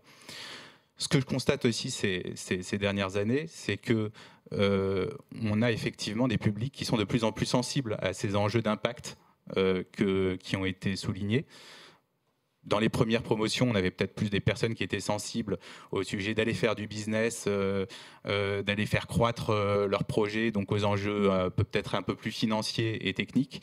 Aujourd'hui, on constate de manière récurrente des candidats qui cherchent non seulement à savoir réaliser des projets, mais aussi des projets porteurs de sens. Et c'est ce qu'on va aussi leur apporter dans le dispositif d'Executive MBA de formation que l'on a mis en place. On a notamment un dispositif de coaching qui est assez important, et sur l'executive MBA d'Epitech, on se démarque par rapport à d'autres executive MBA sur cet accompagnement humain. Ce sont des coachs en développement personnel et en accompagnement de dirigeants qui vont chercher justement à créer chez les personnes qu'on accompagne, chez les dirigeants qu'on accompagne, un alignement entre ces personnes et leurs projets. On parlait des 3P tout à l'heure, donc People, Planet, Profitability. On va, à travers un executive MBA, essayer de retrouver ces 3P pour arriver en sorte que les personnes entreprennent. Donc il y a cet accompagnement humain sur le côté People. Sur le côté planète, on a un certain nombre de conférences, d'intervenants qui vont parler des grands enjeux. On a notamment en début de parcours un dossier innovation où on va parler de certains sujets. On a notamment une année parlé des sujets de réduction de l'impact carbone, de sobriété numérique. Donc c'est des enjeux dont on parle. Et il faut savoir que lors de l'executive MBA, les participants vont travailler sur un projet entrepreneurial de l'idéation jusqu'au pitch devant des investisseurs avec tout un business plan à la clé. Donc ce dossier à innovation qui a lieu au démarrage de l'executive MBA, ça leur permet de faire faire germer des projets à travers le prisme un peu de ces grands enjeux sociétaux. Derrière, ils vont acquérir un peu les clés pour financièrement faire tenir des business models autour de ce type d'enjeux. Et derrière, ils vont essayer de s'aligner personnellement avec leur projet. Donc ça donne des choses assez intéressantes.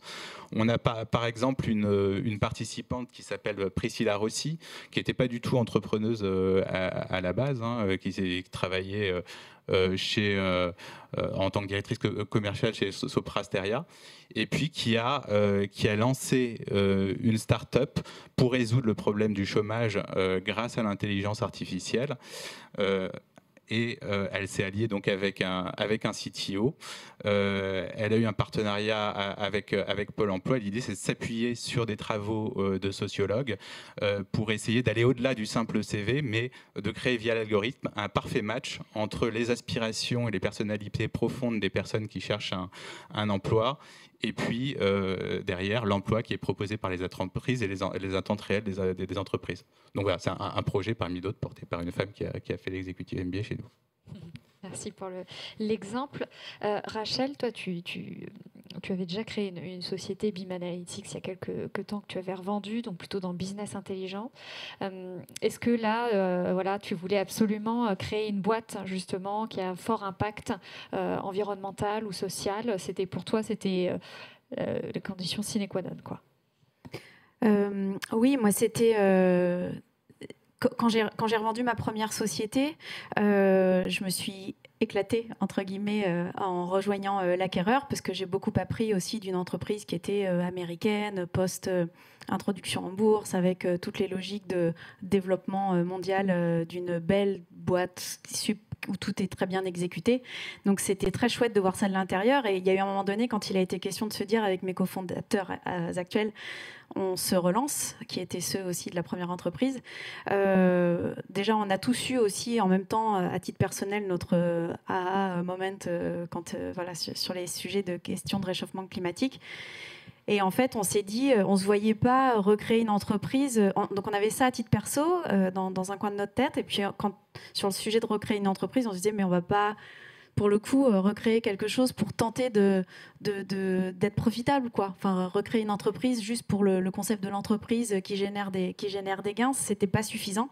Et c'est vrai plus on creusait, en fait, sur le sujet à titre personnel de ce changement climatique, et plus on savait qu'on était capable de faire à peu près du SaaS, du software as a service, s'adresser donc voilà plutôt à des business. Donc on est allé réinterviewer des PDG d'entreprises de notre premier portefeuille client, et puis on leur dit mais voilà, sur les sujets du climat, au fait, vous gérez ça comment, vous faites, c'est quoi vos pain points, et puis en fait, plus ils nous parlaient, et plus en fait on comprenait qu'ils étaient en train de nous dire que leur sujet pour lutter contre le changement climatique, c'était d'abord et avant tout voilà, les sujets de carbone, mais que le carbone et le ESG de manière plus générale, c'était un problème de data et un problème de network, quoi. Comment est-ce que je comprends ma responsabilité la plus partagée en fait, et la plus lointaine dans ma supply chain, et puis comment est-ce que je suis précis dans tout ça. Donc c'était des sujets de data.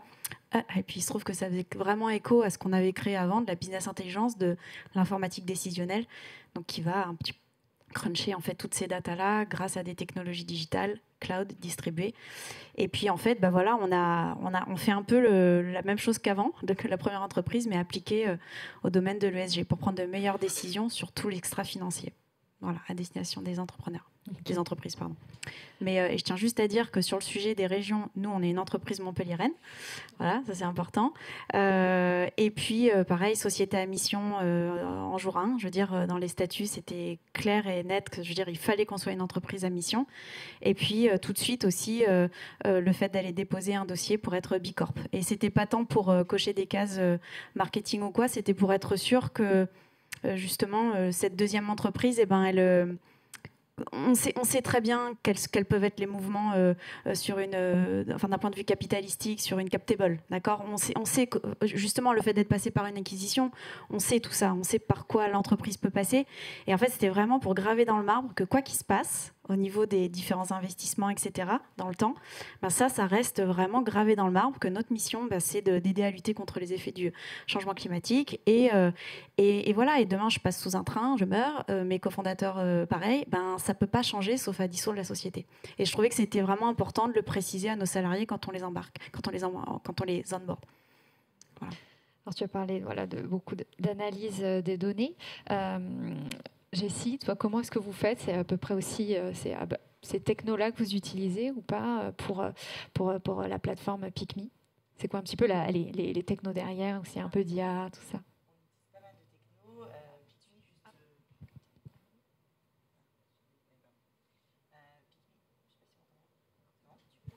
Pas du tout. Ouais, c'est celui-là. Merci. Ouais, je pense qu'il a plus de batterie. Oui, c'est mieux. PicMe, juste pour recontextualiser, c'est donc une plateforme de livraison entre voisins relais. Nous, nos clients, ce sont des DHL, des Colissimo, Géodis, etc. Donc, ce sont des gros transporteurs qui ont besoin de solutions pour mieux livrer les colis. Le constat de départ, moi, je suis une ancienne directrice e-commerce et donc j'ai géré des BU e-commerce et notamment des services clients. C'est que plus de 30% des colis sont en échec à la première tentative de livraison. Asma en parlait un peu tout à l'heure, il y a des gros enjeux dans la supply au niveau de l'impact.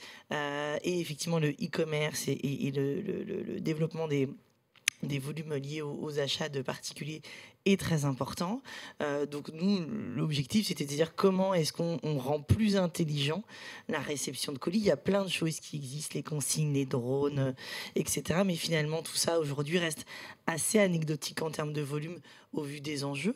Et on est parti d'une idée un peu simple, un peu bête, finalement un peu comme Blablacar, qui du stop l'a digitalisé, rendu sécure et rendu accessible à tous. On a fait la même chose avec le voisin de palier. On l'a rendu sécure, digitalisé, hyper sécurisé, et tout ça grâce à la tech.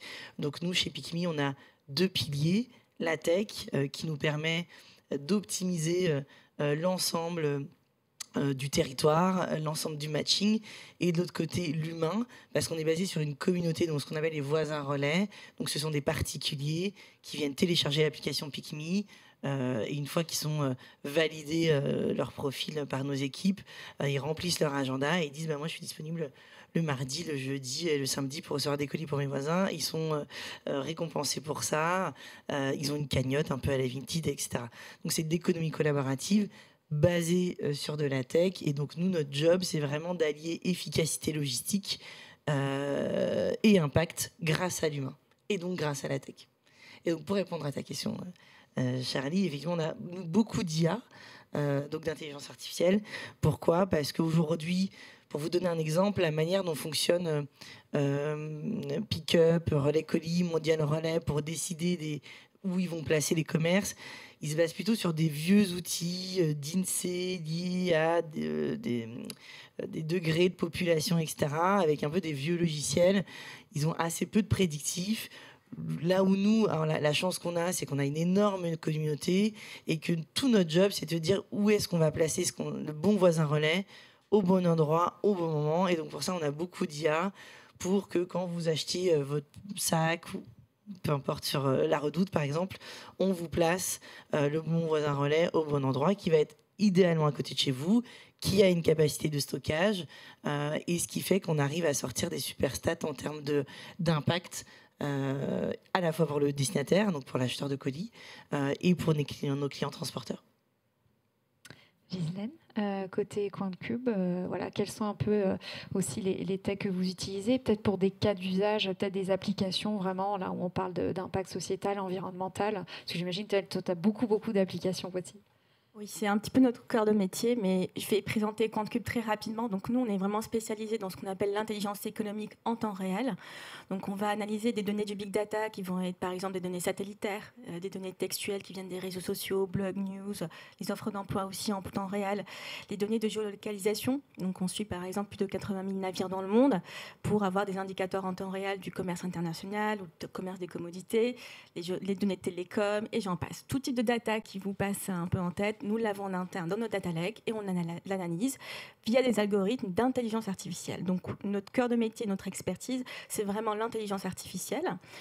C'est aussi l'analyse de data, donc on extrait énormément de valeur. Et notre mission, c'est vraiment de donner beaucoup plus de transparence et de réactivité à toute l'intelligence qu'on peut donner à nos clients qui sont les décideurs économiques. Dans le privé, mais aussi dans le public, parce qu'on travaille aussi, par exemple, avec des banques centrales, des ministères, des régions et des territoires. Les applications à impact sont venues un peu plus tard, un peu plus tardivement dans l'aventure, 5 ans après la création de QuantCube. C'est vrai que c'était des questions qui étaient un peu posées par nos clients, qui nous demandaient qu'est-ce que vous faites pour l'ESG ? Est-ce que vous avez accès à des données qui peuvent nous aider dans notre prise de décision ? Des clients qui pouvaient être à la fois des investisseurs, vraiment des financiers, mais aussi des corporates. Et c'est venu aussi beaucoup de nos équipes. Moi, je me rappelle très très bien, pendant des entretiens d'embauche, on me posait la question, quel est l'impact de QuantCube dans le monde ? Quel est l'impact de QuantCube sur l'environnement ? Et donc, ça nous a fait vraiment beaucoup réfléchir et on s'était dit, tiens, ça serait vraiment un quick win pour nous de développer finalement une application grâce à notre expertise qui couvrirait finalement une application, des usages pour développer des indicateurs environnementaux, qui seraient temps réel, qui seraient transparents, parce que vous savez tous aujourd'hui que l'information finalement ESG, c'est une information qui est avant tout déclarative, qui arrive de manière très très laguée, parce que c'est des reportings qui vont être soit quarterly, dans le meilleur des cas, sinon sur une base semestrielle, annuelle par moment. Il y a très très peu de visibilité et il y a beaucoup de biais dans le traitement de l'information. Et donc on a beaucoup de mal à avoir une certaine comparabilité aussi. Donc on a voulu cette solution pour pouvoir pallier à tous ces biais-là. Et donc, grâce à cette expertise que nous avons, grâce à la donnée alternative, qui est une donnée externe, et donc quantitative, où il n'y a pas de biais, qui est comparable, parce qu'on peut la développer à l'échelle de plusieurs pays, plusieurs sociétés, etc., on a développé une plateforme d'intelligence environnementale qui nous a permis finalement d'avoir des indicateurs qui permettent de suivre la transition et la trajectoire environnementale des sociétés à une échelle très très granulaire, parce que par exemple vous me donnez le nom d'une société, on va vous mapper dans le monde entier l'ensemble des actifs réels de cette société-là et vous mesurez des indicateurs environnementaux à l'échelle de chaque actif. Donc ça peut être l'impact sur la déforestation, les émissions en temps réel, donc de NO2, de CO2, etc. et d'autres gaz polluants. Ça peut être l'impact sur la biodiversité, comme ça peut être aussi finalement l'impact sur la société de mécaniques d'événements météorologiques extrêmes, donc la sécheresse ou les inondations. Donc ça, c'était une première approche. Donc cette solution aujourd'hui est utilisée par les investisseurs, mais aussi par les corporates qui veulent eux-mêmes pouvoir monitorer de manière très très précise et en temps réel leur trajectoire énergétique. Un deuxième exemple que je peux donner, c'est aussi un travail qu'on a fait notamment avec la région Île-de-France. Donc on a développé pour eux aussi une plateforme qui permettait d'avoir des indicateurs très très fins, très granulaires, des indicateurs sociaux, économiques et aussi environnementaux. Je vais donner juste quelques exemples très rapidement pour illustrer. Par exemple, sur la partie plutôt économique, on arrive à monitorer en temps réel le bassin d'emploi. On arrive aussi sur les villes les plus touristiques, par exemple la ville de Paris, à monitorer l'activité touristique au niveau des villes, au niveau des arrondissements, au niveau même de certains monuments très importants. Et on arrive aussi, parce que la région d'Île-de-France est une région rurale également, il y a beaucoup d'agriculture, à monitorer en temps réel la production agricole. Donc ça, c'est pour donner quelques exemples. Sur la partie des indicateurs sociaux, on mesure aussi finalement les déserts médicaux et le taux finalement de manque en termes de spécialité. On arrive aussi à mesurer l'inflation de manière très très très fine et surtout du coup l'impact de l'inflation sur le pouvoir d'achat. Et sur la partie environnementale, donc les différentes émissions, la production industrielle et l'impact sur la qualité de l'air, tout ce qui est sécheresse et également monitoring de l'impact des inondations. Donc voilà 2 exemples de comment une société telle que QuantCube, qui avait vocation d'être une fintech pure et dure, a pu aussi revoir son business model pour avoir des usages et des produits qui sont à impact. C'était de très bons exemples. Rachel, c'est quoi alors tu es passé très brièvement sur un peu les technos que vous utilisez, en tout cas que vous avez mis en place. Tu peux un petit peu en parler. Et puis quels sont aujourd'hui, même si la boîte est encore très jeune, c'était un peu le ROI des boîtes. C'est quoi aujourd'hui? Voilà, tu peux donner quelques petits paramètres. Oui, nous, donc sur les technologies qui sont utilisées, elles sont très cloud, très distribuées. Nous, on travaille avec Amazon Web Services, par exemple. Après, on a tout un stack techno qui ne fera pas forcément avancer le débat là maintenant. Et puis beaucoup d'intelligence artificielle, bien sûr. Ce que je trouve en tout cas génial en restant sur ces sujets très digitaux, c'est qu'on montre en fait à quel point il y a une coalition possible d'acteurs qui se sont lancés, où vous avez par exemple un sweep que moi je propose qui va permettre à l'intérieur de l'entreprise de bien comprendre tout ce qui s'y passe en termes d'extra-financier, une espèce d'SAP, un gros ERP de l'extra-financier, on va dire, et qui peut ensuite, par exemple, si je fais un travail intelligent en travaillant avec toi, qui peut permettre finalement au client final de se dire, mais en ajoutant une couche macro de compréhension, je peux anticiper les initiatives que je commence à voir apparaître, qui devraient être possibles, c'est sur les endroits où je dois vraiment agir. Est-ce que c'est sur une partie en particulier, de ma supply chain que je dois agir pour réduire mon carbone, parce que géographiquement, je vois à travers Sweep que c'est à tel endroit que j'aimais le plus. Est-ce que ton entreprise, par exemple, si on se met à travailler ensemble, à correctement s'interfacer, peut dire au grand compte aussi, il se passe ceci en termes de mouvement de marché. Toi, tu amènes la vue très macro, les benchmarks, et donc en fait tout ça, ça fait que le digital, les technologies viennent vraiment huiler l'action climat collective et de manière plus urgente, quoi. Et ça, c'est magique parce que on demande en fait à toutes ces entreprises de s'organiser, d'organiser en fait leur extra-financier aussi rapidement que ce qu'elles ont pu faire depuis 30 ans sur le financier. Ça fait 30 ans un bon 20 ans à l'aise, qu'on parle des ERP financiers, qu'on parle de mettre en place en interne des audits, des comptables, des contrôleurs de gestion, et puis il y a des réglementations qui sont passées par là, et puis du coup, tout ce système financier a pu s'organiser. Et puis en fait, du jour au lendemain, là, avec pareil, tout un tas de réglementations qui arrivent européennes, vous allez de plus en plus entendre parler de certains acronymes type CSRD. On demande aux entreprises d'être nickel chrome en termes de reporting et d'action sur plus de 1000 indicateurs extra-financiers en un claquement de doigts. Non, quoi. Sauf à ce que... et alors, c'est génial pour harmoniser l'action, très clairement, sauf que les entreprises sont complètement perdues. Et c'est là où des acteurs qui travaillent ensemble, Time for Coalition, quoi. Et en fait, je pense qu'en travaillant tous ensemble et en montrant qu'on est capable de s'interfacer et d'amener des solutions clés en main à grande échelle pour les entreprises, c'est là où je trouve, moi j'adore être à ma place aujourd'hui, quoi, être dans ce digital-là qui aide à ça au moins, quoi. C'est pas parfait, loin de là, mais je trouve que ça va vite pour ce... Je trouve que la maturité aussi des entrepreneurs, enfin moi je dis entrepreneurs, bon bref, voilà, qui travaillent ensemble, ça me rend hyper optimiste, quoi. Et le digital fait pas tout, et le digital émet aussi du carbone, etc.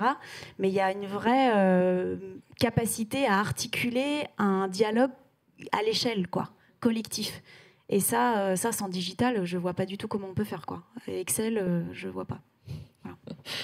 Tiens, tu parles, voilà, je fais un petit peu le lien, le numérique et le carbone, et l'empreinte carbone. Peut-être Guillaume en premier, ou peut-être vous pourrez tous répondre, hein, mais est-ce que, voilà, on parle beaucoup d'IA aujourd'hui, de ChatGPT, etc. Est-ce qu'au final, c'est quand même voilà, une bonne nouvelle ou pas pour le climat? Est-ce que voilà, toutes les entreprises devraient absolument s'y mettre ou pas? Alors oui, ChatGPT, en fait pas vraiment, parce que c'est quand même très très consommateur de... enfin, l'empreinte carbone n'est pas du tout bonne, c'est très consommateur d'énergie, et voilà, aujourd'hui c'est 5 fois, je crois, une requête sur ChatGPT, c'est 5 fois une requête sur Google. En termes de consommation. Donc après, c'est derrière, peut-être à aller chercher plutôt du côté du cloud, des serveurs, comment vont travailler ces acteurs pour que cette surconsommation soit plus green. Donc c'est aller faire en sorte, par exemple, de lutter contre l'obsolescence des serveurs, aller sourcer l'électricité dans les serveurs auprès d'énergie, dans l'énergie renouvelable plutôt que dans les énergies carbonées. C'est un certain nombre aussi d'initiatives. Il y a certains acteurs du cloud qui vont travailler. Il y en a un notamment qui a transformé, grâce à l'effet Joule, les serveurs en radiateurs, en fait, pour aller chauffer les salles des bâtiments dans lesquels se trouvent ces serveurs et même au-delà, ce qui réduit la consommation. Donc je pense que c'est du côté des acteurs du cloud que ça va jouer, parce que du côté de ChatGPT, c'est pas bon. Du côté de l'IA, on consomme de plus en plus d'IA et ça va pas s'arranger. Et donc là, ça va continuer comme ça. Du côté du métaverse, c'est encore pire parce que évidemment, ça demande énormément de données, d'aller créer des répliques en 3 dimensions des environnements physiques. Donc là, il faut, c'est aussi au travail des institutions peut-être publiques d'aller contraindre un peu tous ces acteurs à être plus verts. Peut-être qu'il faut mettre en place et continuer à mettre en place des labels pour essayer un peu de lutter contre cette course effrénée vers toujours plus de consommation, ce qui évidemment crée une empreinte carbone toujours plus importante. Oui, je suis d'accord avec Guillaume. ChatGPT, en termes d'impact, c'est très mauvais. Le modèle derrière, c'est ce qu'on appelle GPT-4. Juste à titre indicatif, GPT-3, le modèle d'avant, pour son entraînement, l'entraînement du modèle, parce qu'il y a des bases d'apprentissage, énormément de data derrière un modèle d'IA, ça a dû consommer 1300 MWh. Ce qui est à peu près l'équivalent de la consommation annuelle de 320 foyers français. Donc et derrière, il faut voir si l'énergie est nucléaire, thermique ou hydraulique. Et bien entendu, l'impact est significatif. La bonne nouvelle, c'est que ces modèles qu'on appelle LLM, les Large Language Models, il y a beaucoup de recherches aujourd'hui pour pouvoir arriver à des modèles qui consomment beaucoup moins et qui soit beaucoup plus optimisé. Donc il y a une avancée qui se fait parce que c'est justement le fait que ce soit pas optimal coûte de l'argent. Et à partir du moment où ça coûte de l'argent, on s'intéresse un peu plus au sujet.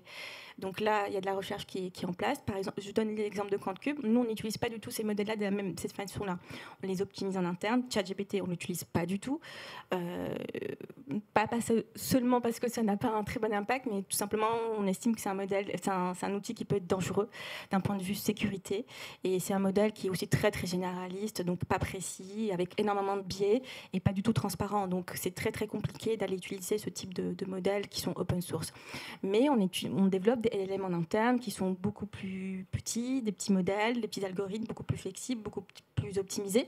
Et effectivement, on voit que ça consomme beaucoup moins en puissance de calcul. Et par ailleurs, même si on a énormément de data, on fait très attention à aller sourcer que la donnée qui nous intéresse. Ce qui fait que ça limite aussi toute la puissance de computation dont on aurait besoin. Et toi, Jessica, je ne vais pas te dire pour ou contre, mais... Non, pas pour ou contre, parce que pour le coup, on est un peu utilisateur de ChatGPT, donc je ne sais pas si ça le débat. Oui, effectivement, on connaît l'impact derrière. Nous, on est plutôt aussi à développer pas mal d'IA en interne. Pourquoi ? Parce qu'on travaille sur de l'optimisation territoriale, sur de l'algorithmie, sur une espèce de matching entre d'un côté des bases de destinataires et de l'autre côté notre communauté de voisins relais. Mais c'est surtout des algorithmes et l'IA en interne sur des sujets ultra spécifiques qui nous permettent aujourd'hui de pouvoir alimenter, parce que comme disait Rachel, nos clients sont démunis totalement en data et perdus face à leurs enjeux. Aujourd'hui, il faut bien se rendre compte que personne n'est capable de calculer l'empreinte carbone d'un colis en réel. Alors, il y a eu plein d'initiatives et ils essayent de le faire au global, mais au réel, en fait, c'est tellement un métier de sous-traitance que c'est extrêmement difficile en fonction du véhicule utilisé, en fonction de la provenance de l'expéditeur, etc. Et que nous, on essaye à notre niveau de pouvoir apporter l'ensemble de ces éléments-là. Et on arrive plus tôt, mais effectivement sur la base de nos travaux internes. Ouais. Bon, le temps est déjà écoulé. Pareil, petite question, séance de questions-réponses. Donc si vous avez des interrogations, vous pouvez lever la main. Moi, j'ai juste une question pour les filles. Alors, pardon, excuse-moi Guillaume. Vous avez des profils tech à la base ? Vous êtes des ingénieurs ? Vous êtes des... Alors moi, pas du tout. Alors Voilà. moi, j'ai un parcours mais qui sort des sentiers battus. J'ai commencé ma carrière en tant que psychothérapeute. Et Ok. j'ai exercé 3 ans. J'étais spécialisée auprès d'enfants autistes, psychotiques, qui avaient des troubles du comportement, des apprentissages. Je suis repassée sur les bancs de l'école. Donc j'ai refait une école de commerce, j'ai fait un master de finance. J'ai basculé dans tout ce qui était strategic planning et marketing dans le luxe, en France et aux US. Et j'utilisais tout ce qui est... En fait, les maisons de luxe, certaines sont très en pointe dans tout ce qui est analyse de data. Et donc, à l'époque, je touchais déjà un peu au big data pour du marketing et de la stratégie, mais en tout cas du big data. Et donc, j'ai rencontré mon cofondateur qui était, lui, plutôt des marchés financiers. Et on a eu cette idée de cofonder QuantCube pour de l'intelligence économique. Voilà. Et toi, Jessie ? Écoute, non, moi je suis plutôt produit voilà. e-commerce assez classique. Par contre, effectivement, en montant en Pikmi, j'avais ce manque de légitimité. J'aurais pu faire Epitech à l'époque, quand tu as bossé 15 ans en corporate. Et donc, je me rappelle avoir fait j'ai fait un bootcamp tech, dev, pour apprendre à coder. Bon, je ne suis pas une très très bonne codeuse, mais en tout cas, j'avais besoin même si quand on fait du marketing, on touche à pas mal de choses, on touche à la data de manière globale, etc., à la tech de manière un peu lointaine.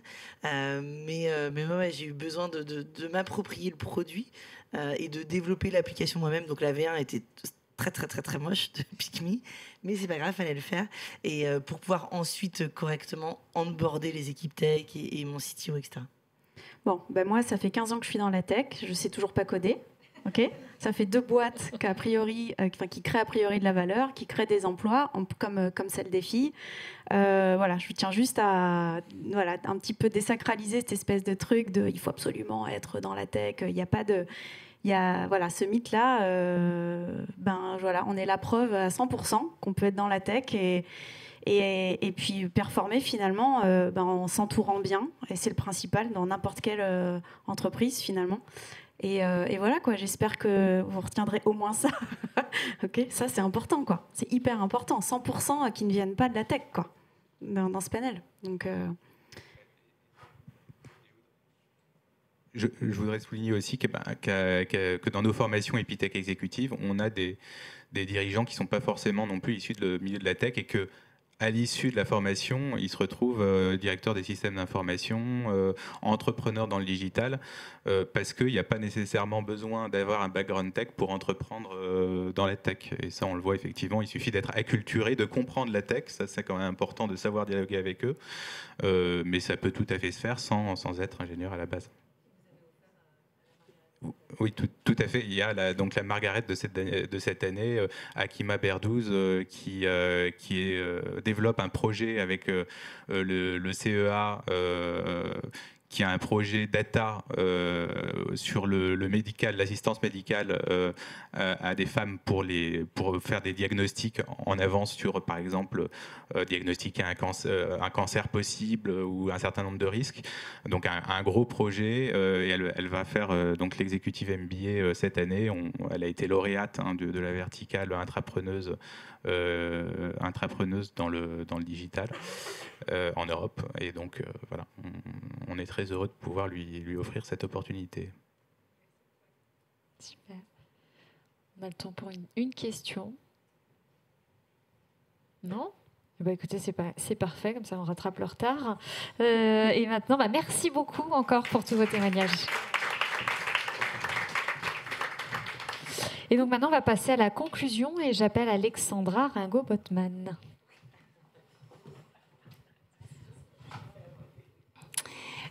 Conclusion, c'est peut-être un grand terme, c'est surtout un grand mot de remerciement. Je rejoins Blandine, Delphine, Magali tout à l'heure dans leur enthousiasme pour ce partenariat. Moi, je suis Alexandra Ringot-Botman, je suis responsable innovation ouverte à la Banque des Territoires. On est effectivement ravis d'avoir ce partenariat cette année. Et du coup, vous accueillir aujourd'hui dans Hub des Territoires pour ce premier événement. Un grand merci pour votre présence, pour la qualité de vos interventions, pour la participation. Et puis, bien sûr, un grand merci à l'équipe JFT, Mélissa Kala également, et puis mon équipe au Hub. Et plus globalement, je tiens à vous remercier pour tout ce que vous faites. Vous faites tous collectivement, hommes et femmes, pour bouger le curseur au quotidien. Moi également, je suis dans l'innovation et je sais combien il faut déjà être extrêmement résilient, débrouillard, qu'on soit femme ou homme, pour travailler sur les projets innovants au quotidien, tout court, pour faire face parfois à l'aversion aux risques de nos directions, à l'inertie des organisations qu'on peut connaître, à une résistance au changement, etc. Et quand on ajoute à ça le fait d'être femme, parfois le bar et la barrière peut être effectivement importante. Donc, j'ai tendance à vraiment vous remercier très chaleureusement pour tout ce que vous faites. Parce qu'on a vu cet après-midi déjà une extrêmement belle dynamique, déjà existante, et on le connaît tous, mais effectivement avec beaucoup de potentiel encore à rechercher dans les territoires, et du coup on est ravis encore une fois de ce partenariat. On voit l'importance de l'inspiration et des modèles, et je pense... de toutes les panels et toutes les interventions, on a bien entendu ça. On voit aussi, on a bien entendu la solidité des équipes féminines et mixtes, ce que je trouve personnellement très intéressante. Et bien sûr, une confirmation à nouveau que la tech peut effectivement être un levier, une belle solution pour les projets à impact et apporter de l'impact au territoire et puis à la société. Donc, pour finir, on espère bien évidemment que vous soyez nombreuses à candidater et au prix Margaret, promotion 2024 cette année, et à faire réunir, en tout cas faire relier aussi ce message auprès de vos réseaux. C'est pourquoi on vous donne rendez-vous le 13 octobre pour une nouvelle rencontre de l'innovation, pour présenter plus en détail le prix, les modalités, ainsi que de partager avec vous les clés de réussite grâce aux anciennes lauréates et aussi d'autres partenaires du JFD. Dans les différents ateliers qui vont être animés par les experts et puis un peu des moments de coaching et partage. Je pense que l'équipe aura mis sans doute, en tout cas va vous envoyer les informations de cette inscription, mais vous pouvez également trouver directement sur l'URL sur le site Hub des territoires, la page d'inscription. Et puis, je pense que j'aurais tout dit parce que Blandine a déjà évoqué un peu notre positionnement au Hub et le fait qu'on vous encourage à vous abonner à notre newsletter pour avoir toute l'actualité ici. Et maintenant, on lance surtout un moment de convivialité pour ceux et celles qui peuvent rester. Merci beaucoup.